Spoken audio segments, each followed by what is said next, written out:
Yeah, I'm rolling. Yeah, So just start. yeah, sure say. Yeah. Why? Hey, Charles Garvin, die-hard pop culture fanatic, 80s cartoon fanatic, you know, die-hard comic book fan, and you checking out my 2 cent.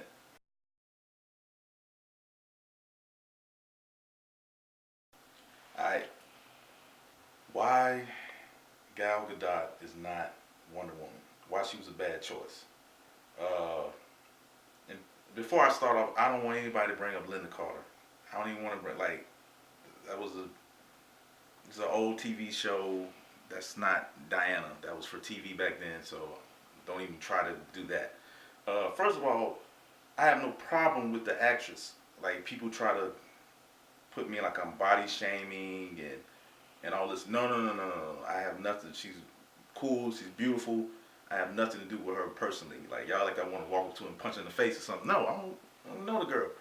Uh, I saw her in the uh, Fast and Furious movies or whatever, and the girl looked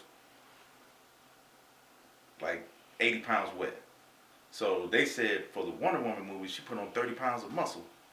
How? What? Then what was she before the month? Like I saw no definition of anything. So then people tried to say, well, she was Israel soldier. What does that got to do? That has nothing to do with the character if she can fight or not. Again, that's personal stuff that I don't care about. She was a bad pick for the role because she doesn't fit the warrior mold of Diana. And it's worse because in the movie, everybody around her, every other Amazon woman, was a CrossFit champion. That's what they look like. So they made this excuse she's a goddess, so she doesn't, she had never trained, so she didn't have to look like them. But the girl looked like she couldn't hold a sword. Like the sword was heavier. She didn't look convincing like she could throw a punch and hurt somebody. And it just wasn't convincing to me. And I understand why they got her because of her looks. Diana is like exotically beautiful, but it just didn't make any sense. Whatever.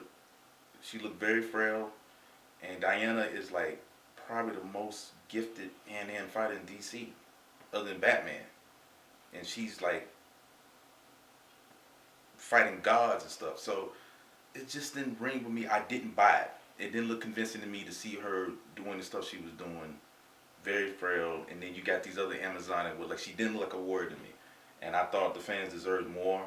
And always in my head, if not a CrossFit person, somebody's been physical, some kind of workout champion, a fighter. Gina Carano was my favorite pick, and they said, well, she can't act better than Gal Gadot. That's up to you. I don't know. I just know that comic books is not Shakespearean. It's not Oscar words. It's just meant to entertain. You don't have to have a great person. They just have to be believable. The look is first to me. Then everything else comes after that. So she had the look, and then you just go from there. The acting and all that. Just throw some punches or whatever. That's all I need to see. And I just thought they did the fans a disservice. They just tracked on somebody they thought was popular because of the Fast and Furious movies, and just threw somebody in there when they could have looked for a stunt person, anybody else, and it would have worked. I think it would have been much better. Uh, yeah, that's all. That's what I think on that. I thought it was a disservice, and I'm never gonna stop talking about it. I know they're not gonna recast her or whatever, but I thought it was a bad move by DC and Warner Brothers or whatever. That's my 2 cents.